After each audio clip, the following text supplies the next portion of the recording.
A garden, 30 plants, full rows of tomatoes, peppers, beans, and herbs growing thick and green in the middle of a drought stretch that turned every other garden in the neighborhood to dust and dead stems. And the person who planted it, they hadn't watered it manually in 2 weeks. No drip irrigation system installed by a professional, no timer on a hose bib, no smart sensor connected to an app, just a 5-gallon bucket, some tubing, and a small plastic device that costs $3 at any pet store. The kind of thing people buy for fish tanks and throw in a drawer when the fish die. That device, that forgotten, overlooked $3 piece of aquarium equipment, was the reason the garden was alive when everything around it wasn't. This is a story about a small air pump, the kind that sits next to fish tanks in every pet store in the world, humming quietly, pushing a tiny but constant stream of air through a tube into the water. They cost between $2 and $5. They run on a standard outlet or on a small battery pack. They weigh almost nothing. And when someone figured out that the same gentle, consistent pressure that keeps aquarium water oxygenated can also be used to push water from a reservoir through a tube and into soil at a perfectly controlled, perfectly consistent rate, without any complex engineering, without any expensive hardware, without any knowledge of irrigation design, everything changed.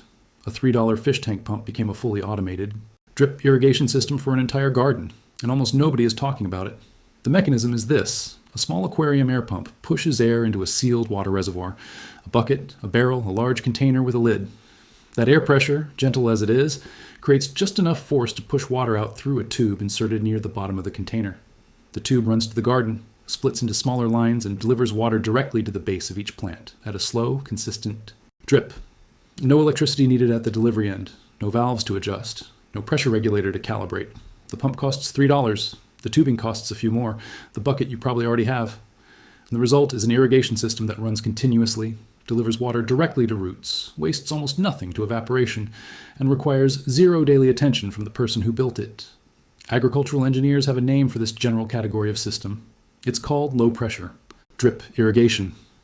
The version built from aquarium parts doesn't have a name yet because almost nobody in the mainstream agricultural or gardening world has bothered to document that it works this way. But it does, and people who've discovered it quietly don't go back. The credibility of low-pressure drip irrigation as a concept is not in question. It's one of the most studied and validated approaches in modern agricultural science. Israel built much of its agricultural revolution on drip. Irrigation technology developed in the 1960s by engineer Simcha Blass, who observed that a slow, consistent water drip near a tree's roots produced dramatically better growth than the same volume of water applied all at once to the surface. The observation seems obvious in retrospect. The root zone stays consistently moist. Evaporation is minimized. Water goes where the plant can actually use it rather than spreading across the surface and disappearing into the air. Israeli drip irrigation transformed agriculture in arid regions so effectively that the country now exports the technology to farms across Africa, Asia, and the Americas. The United Nations Food and Agriculture Organization promotes drip irrigation as the single most water-efficient growing method available for small-scale food production. NASA has studied versions of it for growing food in space environments where water cannot be wasted at all. The science is settled. Drip irrigation works better than almost everything else. The only barrier has always been cost, because commercial drip systems, even simple ones, require purchasing timers, emitters, pressure regulators, connectors, and often a pressurized water source. The $3 fish tank pump removes every single one of those barriers. The mechanism is the same, the cost is not. You've seen this device your whole life and never thought about it in this context.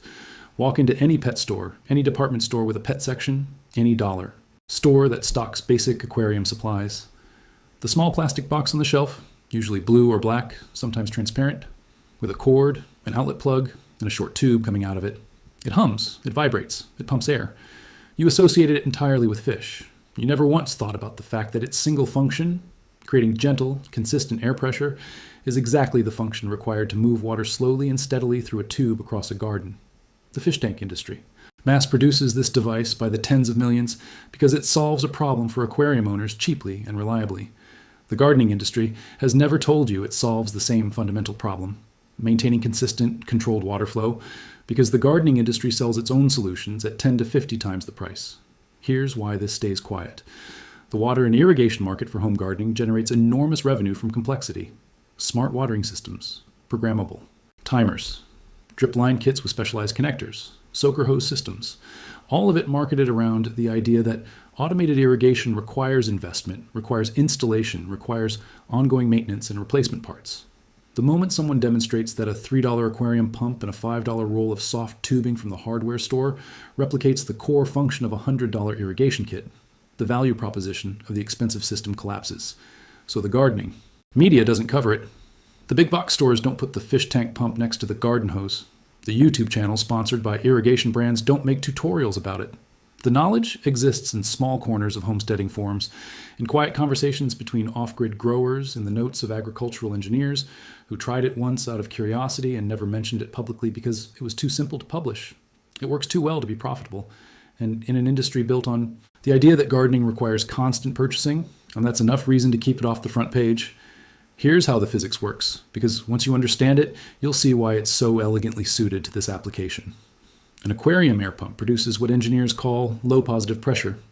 Not enough pressure to push water through a hose under force, not enough to spray or surge, but enough to gently displace water from a sealed container through a tube, the way blowing very gently, through a straw submerged in a drink pushes liquid up and out. The key is the seal. When the reservoir container is sealed and the pump pushes air in through one tube while water exits through a separate tube near the bottom, the incoming air pressure replaces the outgoing water volume. The result is a slow, gravity-assisted, pressure-supplemented flow, steady as a clock, gentle as a drip, consistent hour after hour without any mechanical complexity. The flow rate is determined by the pump, output, the tube diameter, and the height difference between the reservoir and the delivery points. All three of those variables can be adjusted with simple changes. A larger pump for more flow, narrower tubing for a slower drip, a higher reservoir position for faster delivery. The system is tunable with no tools and no expertise. You just move things or swap a tube. Here's how you build it. Start with a container that holds at least 5 gallons. A bucket with a lid works perfectly. A large plastic storage container is even better for larger gardens. You need the lid to seal the container so the air pressure builds correctly. You need 2 holes in the lid, one for the air inlet tube from your pump, and one for the water outlet tube that runs to your garden. The air inlet tube goes into the container just far enough to clear the lid. It delivers air into the airspace above the water. The water outlet tube goes through the lid and extends all the way down to within an inch of the bottom of the container, so it draws from the water supply rather than the airspace. Seal both holes around the tubes with waterproof caulk, hot glue, or even rubber grommets, any material that prevents air from escaping around the tube entry points.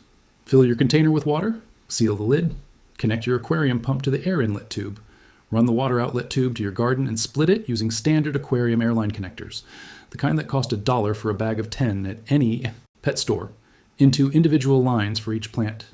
Weigh the ends down near the base of each plant with a small stake or rock. Plug in the pump. The system starts. Water begins dripping to every plant simultaneously, at a rate you can adjust by simply changing the pump speed or the outlet tube diameter. Come back in 24 hours. Your plants have been watered continuously and precisely, using less water than a single manual watering session, with zero further effort from you. Here's what most people get wrong the first time they try this. First, and most commonly, they don't seal the lid properly. Even a small air leak around the tube entry points bleeds pressure and dramatically reduces or completely stops flow. Every entry point needs to be airtight. Test by filling the container, sealing it, running the pump, and watching the outlet tube for steady flow. If flow is weak or inconsistent, find and seal the leak before trusting the system with your plants. Second mistake, routing the outlet tube uphill from the reservoir to the garden. This system relies on gravity working with the pressure, not against it. The delivery points in the garden need to be at the same level or lower than the bottom of the reservoir. If you need to deliver water uphill even slightly, you need a stronger pump. But the cleaner solution is always to elevate the reservoir. A bucket on a shelf, a barrel on a simple wooden platform, a container on a table. Any elevation helps the system work more efficiently and reliably. Third mistake, using tubing that's too wide for low pressure delivery. Standard garden hose diameter is far too large for the system's pressure level.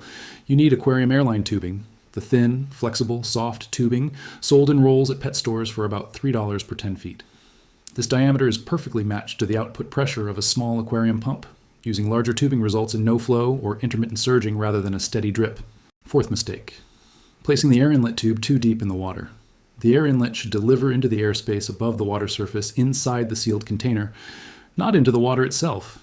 If you push the air inlet tube all the way to the bottom, you're aerating the water rather than pressurizing the airspace, and the system won't develop the displacement pressure it needs to push water through the outlet. Keep the air inlet short. Keep the water outlet long. That distinction is everything. The results scale exactly as cleanly as the simplicity of the system suggests. A single 5-gallon bucket running a $3 pump can water 6 to 8 plants continuously for 3 to 4 days before needing a refill, and refilling takes 30 seconds. A 20-gallon container runs the same system for 2 weeks without attention. 2 containers running in parallel double the coverage. In practice, a small homestead garden of 20 to 30 plants can be fully automated, with 2 medium containers, 2 $3 pumps, and 30 feet of aquarium tubing. Total material cost under $25.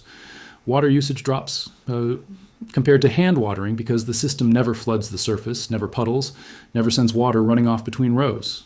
Every drip goes directly into the root zone and stays there. In hot climates and drought conditions, gardens running this system consistently outlast and outperform neighboring gardens watered conventionally on the same schedule.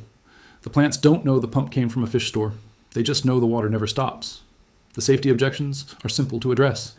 Is the aquarium pump running continuously a fire or electrical hazard? Standard aquarium pumps are designed to run continuously. That is their intended use case in fish tanks, where they run 24 hours a day for years without issue. They draw minimal power, generate minimal heat, and have no moving parts that require maintenance. A quality $3 aquarium pump running in a garden is less electrically demanding than a single LED bulb. Can you use the system with fertilizer mixed into the water? Yes. Dilute liquid fertilizers, compost tea, and any water-soluble nutrient solution work exactly as well through the system as plain water. Some growers use this to deliver consistent, dilute nutrition to roots without the boom and bust cycle of periodic heavy fertilizing. Can the system run on solar or battery power in an off-grid setting? Yes. Small solar-charged battery packs and USB-powered aquarium pumps costing $5 to $8 extend the system completely off-grid. In that configuration, the entire automated irrigation system for a significant garden runs on sunlight and costs less than a bag of potting mix. Ancient civilizations didn't have plastic tubing or electric pumps, but the principle of using air pressure to move water was not unknown to them. The ancient Greeks built devices called clepsydras, water clocks that regulated time by controlling the flow of water from a sealed container through a small outlet, using air pressure and gravity to maintain consistent, predictable flow. Hero of Alexandria, writing in the 1st century CE, documented dozens of pneumatic and hydraulic devices that use sealed air chambers to control water movement with precision. Ancient Persian qanats, underground irrigation channels that moved water from mountain aquifers to desert farmland across hundreds of kilometers, used the pressure differential between air pockets and water levels to regulate flow in ways that prevented flooding and maintained consistency through entire growing seasons. The relationship between air pressure, sealed containers, and controlled water flow is not a modern discovery. It's a physical principle that curious humans have been exploiting for thousands of years. What's new is the $3 device mass-produced for fish tanks that makes it accessible to anyone, anywhere, with no engineering knowledge required. And that's the thought worth sitting with at the end of this. We live in an era of extraordinary technological capability. Sensors, automation, smart systems, precision agriculture, all of it impressive, most of it expensive, nearly all of it dependent on infrastructure, supply chains, connectivity, and ongoing cost.